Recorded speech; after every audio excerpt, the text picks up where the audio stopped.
ബത്തയിൽ പൊതുവെ പാർക്കിംഗ് ലഭിക്കാൻ വളരെ ബുദ്ധിമുട്ടാണ്.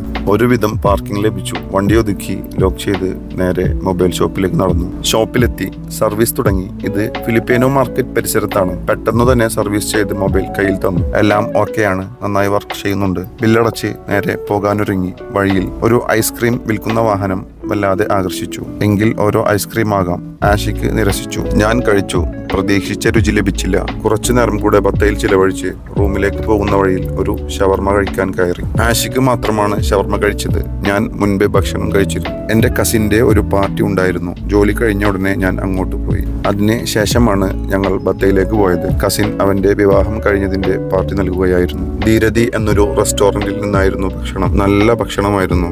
അവന്റെ മറ്റു ചില സുഹൃത്തുക്കളും ഉണ്ടായിരുന്നു. ഇതാണ് എന്റെ കസിൻ ഫൈസൽ. അങ്ങനെ ആഷിഖ് ഷവർമ കഴിച്ചു തുടങ്ങി. ഇവിടെ ഔട്ട്ഡോർ ഡൈനിങ് ഉള്ള ഒരുവിധം